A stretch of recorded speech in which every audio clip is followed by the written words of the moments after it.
Hello everyone. Once a professor gave a sentence to punctuate.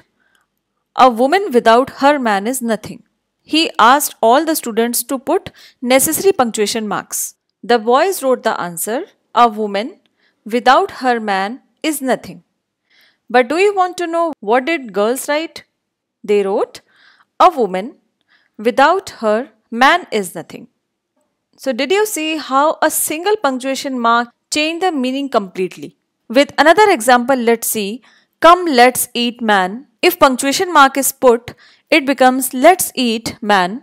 But if we miss the comma, it becomes let's eat man. So friends, needless to say the importance of punctuation marks in the sentence, and in this video we are going to cover all the punctuation marks which are needed to beautify the sentence and convey the correct meaning to the reader or listener.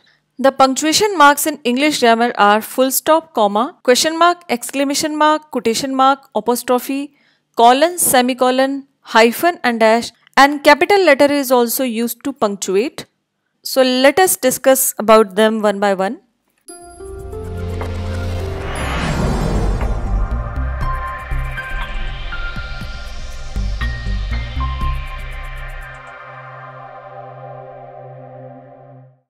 Number 1 is full stop. It represents the longest pause.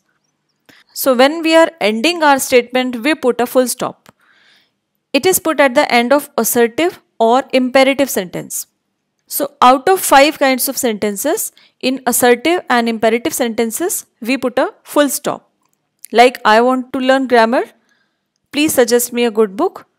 Next it comes with abbreviations and initials, like I have done PhD and B.Ed. So the short form of Doctor of Philosophy is PH and D. So full stop is added. And here also Bachelor of Education, we have to put full stop.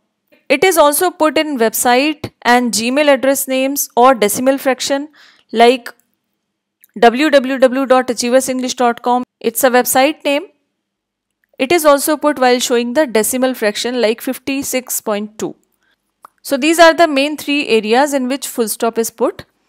But in modern English, full stop after the initials is not required. And we have to take care that we do not put full stop in abbreviation which is made using the first and last letter of the word. That is D and R if you are making abbreviation doctor. So we don't put in this. In the same way, Mr. if you are making the abbreviation using the first and last letter, in that case also we don't put. We can only put where we have to expand the abbreviation.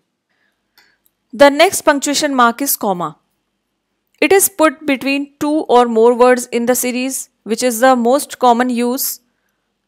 That when it shows the shortest pause, we put, it was a bright, sunny and windy day.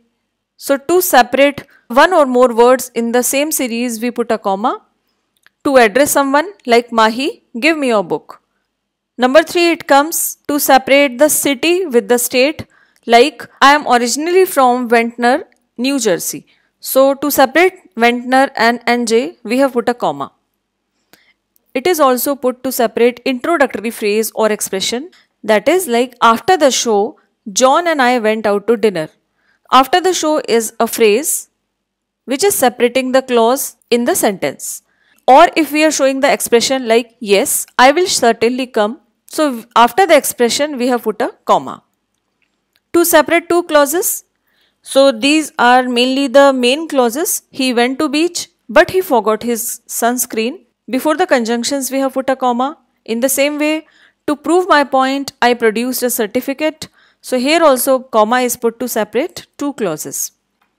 It is also used to separate parts of an address, like 23 Mehak Apartment, New Delhi, which we usually use in writing all the letters. Separate the address lines with the comma. While adding the information, like if you are adding the information about someone, Bill Gates, CEO of Microsoft, is developer of Windows. So you are adding this additional information about the name. And it is also used to separate reported speech and question tags. He said, I would come late. So before the direct speech, a comma is put.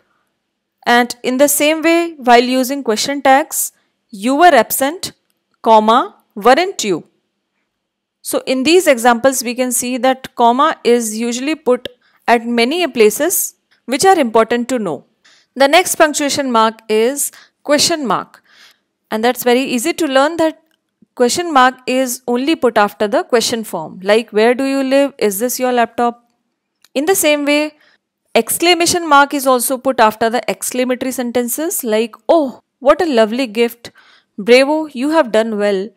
So after the exclamatory words, we can put exclamatory mark, and sometimes at the end also we put. But we have to remember that exclamation marks are avoided in formal writings such as essay or business letters. And number 5 is inverted comma or quotation mark. It is used in direct speech like Roma said, I will bring my car on Monday. We had just learned in the comma that before the reported speech a comma is put. So the reported speech, another rule is that the direct speech which is said by someone is enclosed with inverted commas. But when you are converting this into indirect speech, that is Roma said that she would bring her car on Monday, the meaning will be same but the inverted comma will be removed. Quotation mark is also put for titles within the text. If you happen to read the name of any magazine or newspaper or any book in between the sentence, then also you should mark it with inverted comma, because in this way it highlights that you are highlighting something special.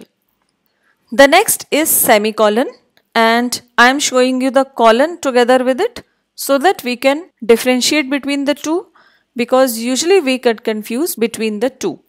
Semicolon is stronger than comma. It represents longer pause as compared to comma. So we have learnt about comma that it shows the shortest pause. The formation of semicolon includes comma also. By its formation, it is telling us the function of it, that is, it shows a longer pause.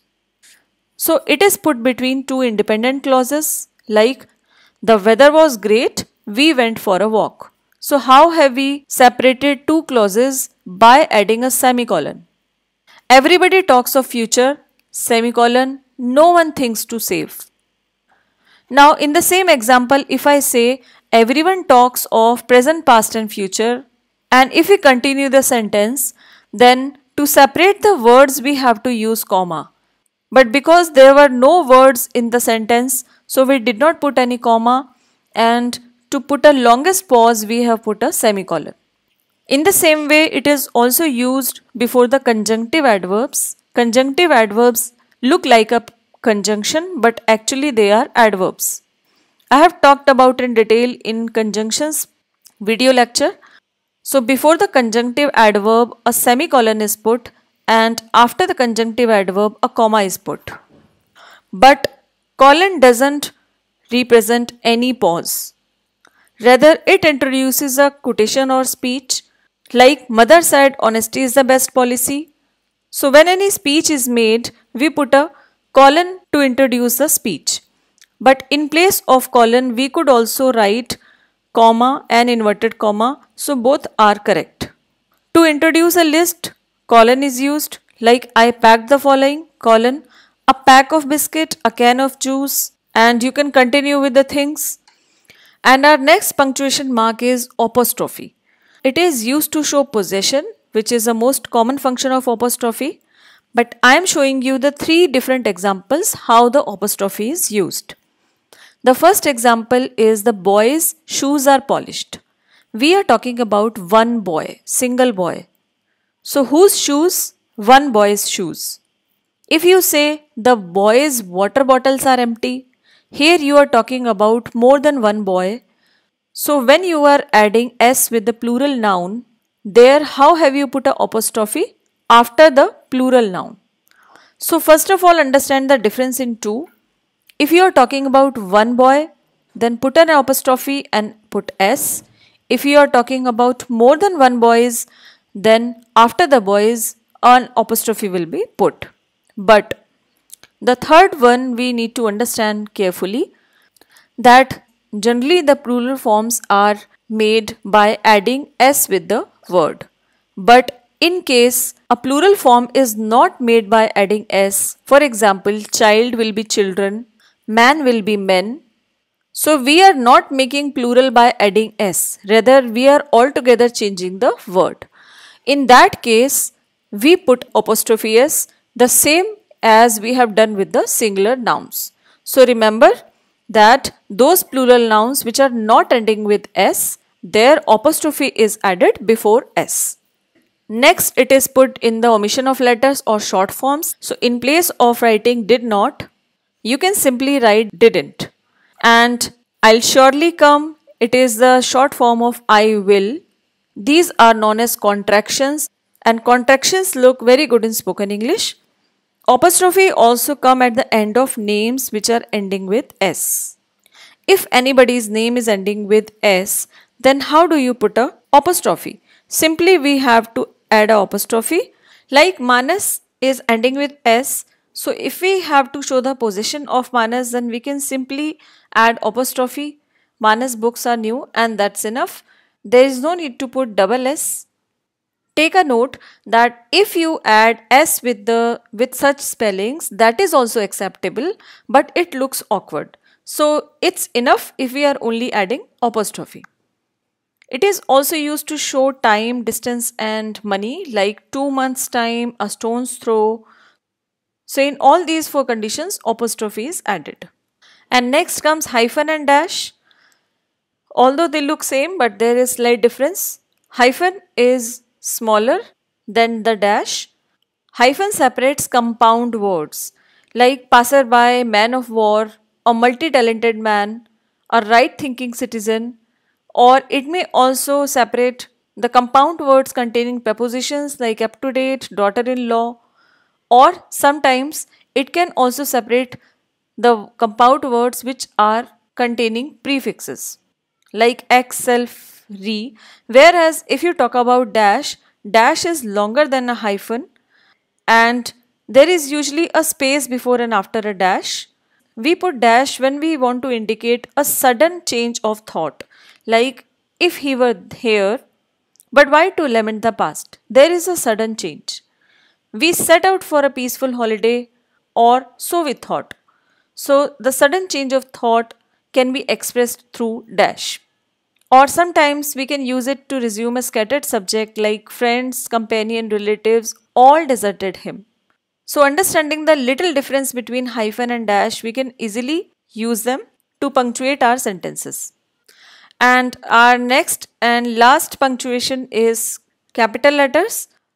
Capital letter is put in the beginning of the first letter of the sentence, like he began to do his work. This is the most common use of capital letter.